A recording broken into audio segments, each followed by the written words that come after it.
إن هذا القرآن يهدي للتي هي أقوم ويبشر المؤمنين الذين يعملون الصالحات أن لهم أجرا كبيرا.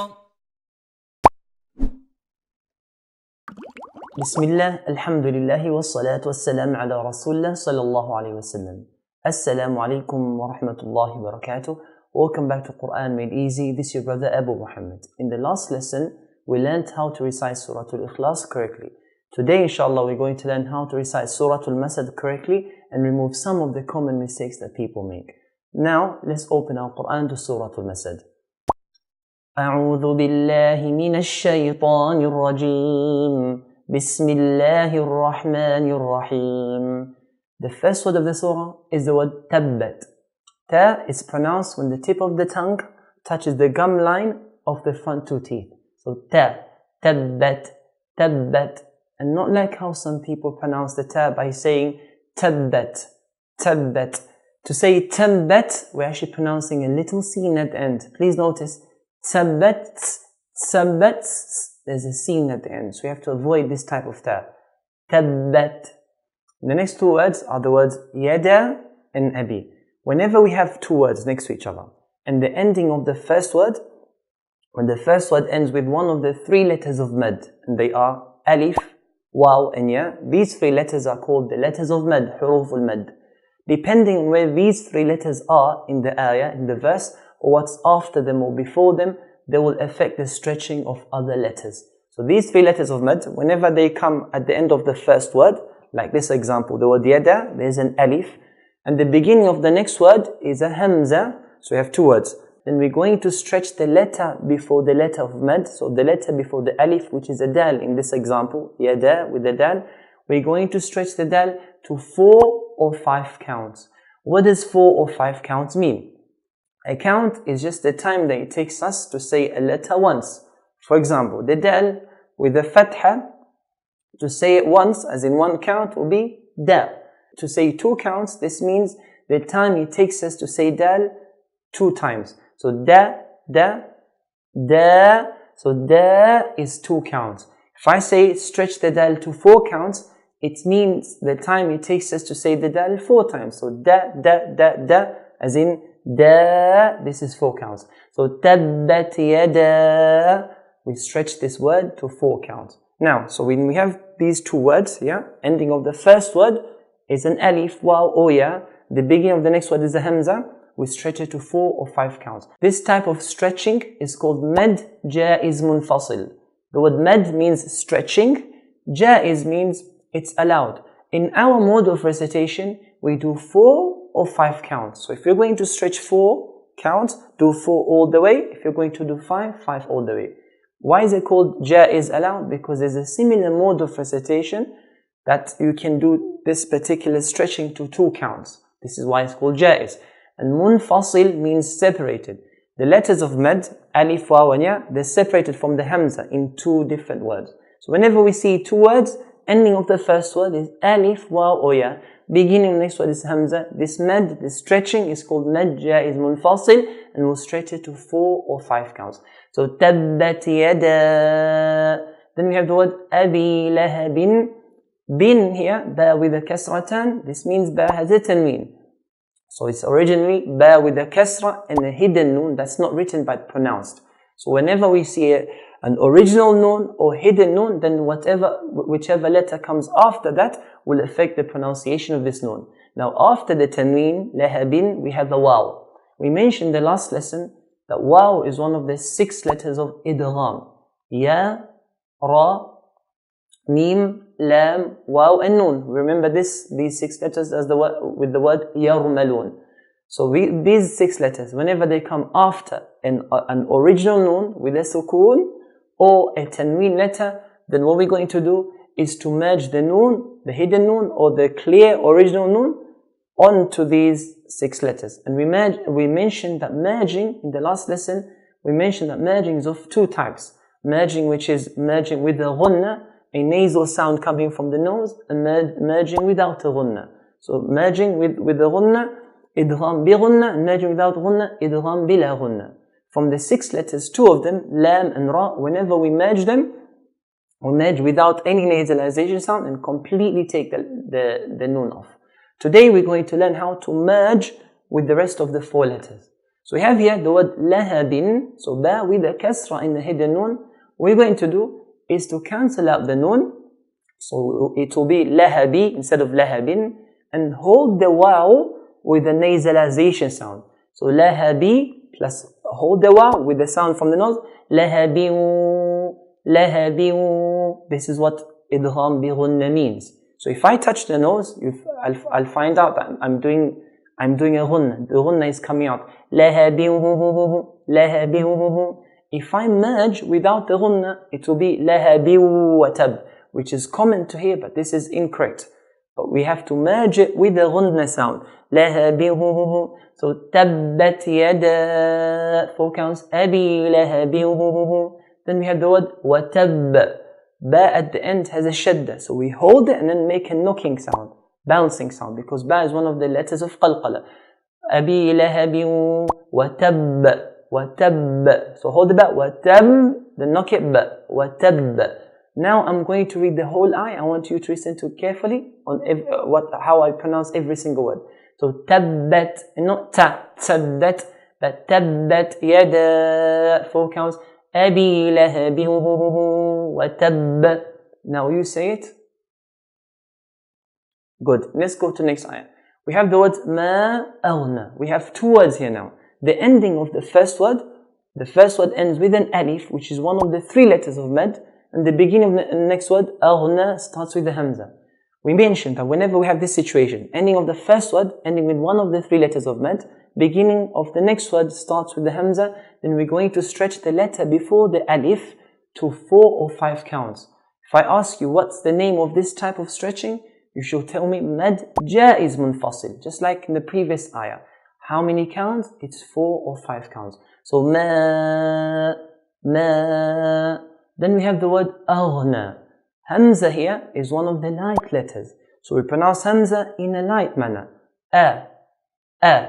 Ghain is from the heavy letters.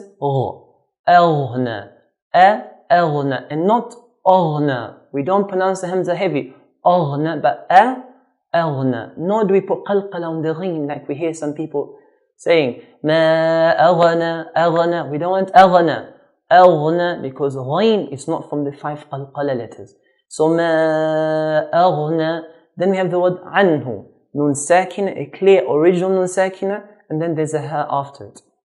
Whenever we have ha or any of the 6 letters of the throat after a nun sakina or a tanween, we have to make al-ibhar. The letters of the throat are 6 letters. They are ha, like we found out in this ayah, hamza, ha, ayn, ghain, and kha. These 6 letters, whenever they come after a clear nun sakina, an original nun sakina, or a tanween, a hidden nun sakina, what we're going to do is to make al-ibhar, to make the nun sakina clear. What does it mean to make it clear? To make it clear means touching the tip of the tongue to the roof of the mouth and then let go. Imagine, here's the tongue, tip of the tongue, roof of the mouth. So anhu, ma aghna, anhu. We don't want to keep it longer. We don't want excess ghunna. No. Anhu, ma aghna, anhu, maluhu. Then we have the word ma kasab. Is it wa ma kasab or wa ma kasaba? Kasaba. Which one? It's the second one. Kasaba. Why? Because there's a qalqalah. The ayah ends with one of the 5 letters of qalqalah ba. So now I'm going to read the ayah. I want you to listen to me carefully and then repeat the ayah after me. Ma, 4 count. Aghna, alif, light, and then ghain heavy. Ma aghna anhu maluhu wa ma kasab. Next ayah. Sayasla, sad is one of the heavy letters. Even if it has a sukoon, it's still considered to be heavy. Sayas, then lam is light. La, sayasla.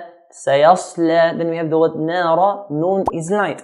Na, then ra is heavy. Ra. Sayasla naran. سيصلى نارا ذات لهب تلهب قلقلة at the end.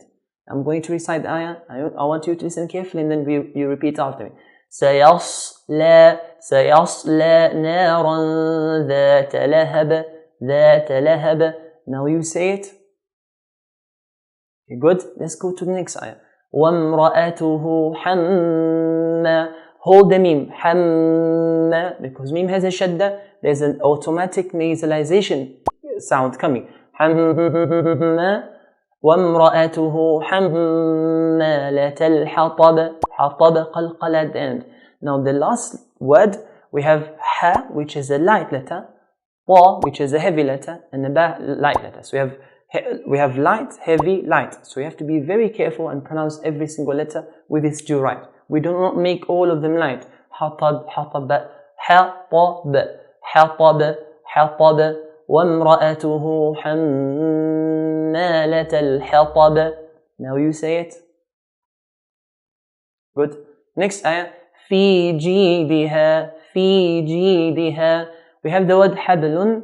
Ba has an original sukun. Ba is one of the 5 qalqalah letters. So make an echo, bouncing sound. حب. وامرأة في جيدها حب. Not حبل, but حبل. We have here lam with the dhammatan, lam with the tanween. So this is actually lam with one dhamma, lo, plus a hidden noon. So whatever comes after it will affect the way we pronounce the hidden noon. What's after the lam hablun is mim.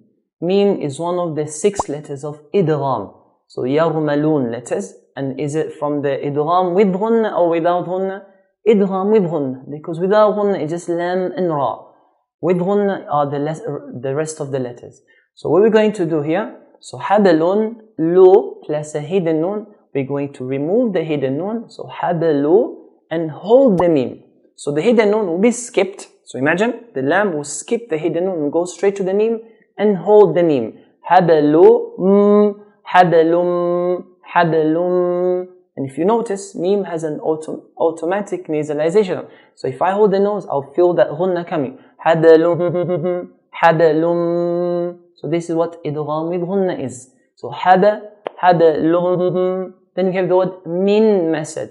Now here min, we have an original noon with a sukun. So whatever comes after will affect the way the noon is pronounced. What's after the noon here is a mim. Again, another idgham, the same example, but with an original noon. The previous example is with a hidden noon, now with an original noon. So we're going to cancel or skip the noon. So the first mim will skip to the second mim and hold the second mim. So mim, ghunna, idgham with ghunna, majim with ghunna, mim. Then we have the word masad, qalqalah, masad. I'm going to read that last ayah. I want you to listen to me carefully and then repeat it after me. في جيدها حبل في جيدها حبل من مسد في جيدها حبل من مسد. Now you say it. Good. Now if you notice the endings of the Surah Al Masad, the ending of the surahs, they end with 2 of the 5 letters of qalqalah. The first ayah ends with a ba. Second ayah ends with a ba. Third ayah ba. Fourth ayah ba. The 5th ayah ends with a dal. All these letters are 2 of the 5 qalqalah letters. So we make qalqalah sound with all the ayats. Now what I'm going to do is to read the whole surah and I'm going to apply what we've learned today. What I want you to do is to listen to me carefully. Listen to how every single word is pronounced. Bismillahir Rahmanir Rahim. Tabbat, not tabbat. Tabbat yada. 4 counts. Abi lahabin wa tabb. Tabbat yada. Abi lahabin wa tabb. Ma. 4 counts. Aghna. Alif, hamza, light, ghain, heavy. ما أغنى عنه ماله وما كسب سيصلى نارا ذات لهب